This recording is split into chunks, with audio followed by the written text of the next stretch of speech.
The Zephyrian High Command had conquered 47 star systems with their standard protocol. First came the atmospheric bombardment, designed to cripple infrastructure and demoralize the population. Then followed the siege, cutting off supply lines, communications, and hope. Finally, the ultimatum: surrender or face complete annihilation. It had worked flawlessly for 3 centuries. Until they met humanity. Admiral Kethvar studied the holographic display of the third planet from Sol, his 4 eyes narrowing in confusion. "Status report," he commanded, his translator converting his clicks and whistles into standard galactic. "Sir, it has been 47 solar cycles since we began the bombardment protocol," reported Commander Slixana. "Their major cities are in ruins, their military installations destroyed, and their communications severely disrupted." "And their response?" Slixana's tentacles writhed uncomfortably. They continue to resist, Admiral. In fact, resistance has intensified." Kethvar's mandibles clicked in irritation. According to Zephyrian military doctrine, any species should have surrendered within 20 cycles. The humans were an anomaly that defied all conventional wisdom. "Show me the surface feeds," he ordered. The hologram shifted to display various locations across Earth's continents. Where the Zephyrians expected to see broken populations cowering in fear, they instead witnessed something unprecedented. Humans had emerged from the ruins of their cities not to surrender, but to organize. They salvaged materials from destroyed buildings to construct shelters. They grew food in the craters left by orbital bombardments. Most disturbing of all, they had begun to fight back with a ferocity that made even the battle-hardened Zephyrians uneasy. "These creatures make no sense," muttered Kethvar. "Look at this, their largest city center was obliterated, yet they've built an entire underground network within cycles. They're using our own munitions against us." The feeds showed humans who had weaponized everything from construction equipment to medical supplies. Children barely old enough to walk were learning to maintain communication arrays. Elderly humans who should have been helpless were teaching weapon assembly. It was as if the bombardment hadn't broken their spirit. It had forged it into something harder. Slixana pulled up another display. "Admiral, we've intercepted some of their communications.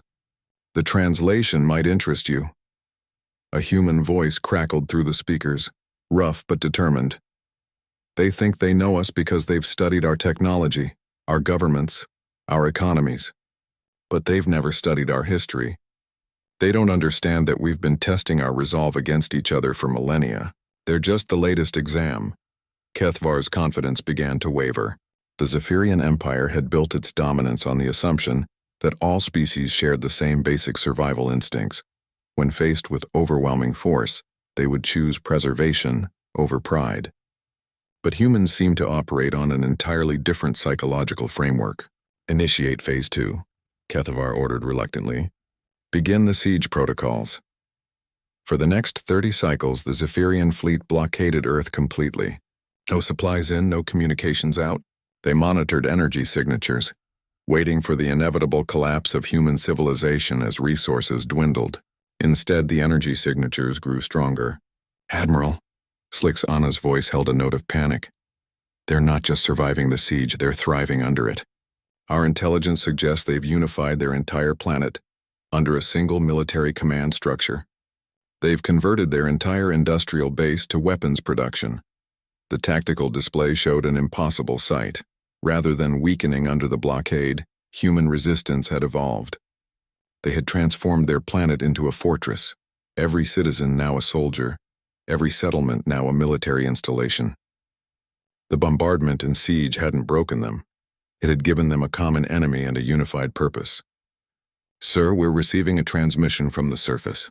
It's directed at our flagship." Kethvar authorized the communication with growing dread. A human face appeared on the screen. Scarred, weathered, but with eyes that burned with an intensity that made the Admiral step backward instinctively. The human spoke in accented galactic standard. "I am General Sarah Chen, representing the United Earth Resistance. We've been studying you while you've been testing us, your ships, your tactics, your weaknesses. We know you expect us to surrender. We know you think you understand our breaking point." Chen smiled, and it was the most terrifying expression Kethvar had ever witnessed. "But you made one critical error in your assessment. You assumed we had a breaking point. The transmission ended, and immediately afterward alarms began blaring throughout the Zephyrian fleet. Admiral, multiple contacts rising from the planet's surface. They're launching some kind of projectile weapons. Impossible, Cathvar protested. Our scans showed no aerospace capability remaining. Sir, they appear to have constructed mass drivers from the debris of their destroyed cities. They're firing kinetic projectiles at near light speed. The humans had done the unthinkable. Instead of trying to rebuild their broken civilization, they had converted the entire planet into a weapon system. Every piece of rubble, every destroyed building, every crater, all had been repurposed into a massive planetary defense grid. The first salvo of human-made projectiles tore through the Zephyrian formation like tissue paper. Ships that had subjugated dozens of worlds were reduced to expanding clouds of debris in seconds. They've been planning this since the bombardment began, Cathvar realized with horror. Every attack we made gave them more raw materials. Every day of siege gave them more time to organize. As more Zephyrian vessels fell to the human barrage, Cathvar understood the terrible truth. The Zephyrians hadn't been testing human resolve. The humans had been testing Zephyrian assumptions. And the Zephyrian Empire had failed catastrophically, with his flagship's hull breaching and systems failing. Cathvar transmitted the activation codes for the Extinction Protocol, a final desperate measure reserved for species deemed too dangerous to exist. But as the quantum bombs armed themselves for planetary sterilization, another human voice cut through the chaos. Admiral, this is Captain Marcus Webb of the UES Defiance. We've been tracking your communication protocol since day one. We know about your extinction protocol. The display showed something that defied all logic. A fleet of human vessels emerging from behind Earth's moon. Vessels that shouldn't have existed, built with technology that should have been impossible for a blockaded world. You see, Admiral, while your species tests others to measure their surrender, we test ourselves to measure our limits.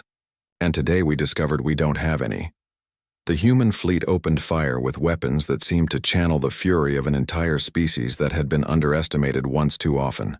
As consciousness faded and his ship died around him, Cathvar's last thought was a warning he would never be able to transmit. Some species don't break when tested. They evolve.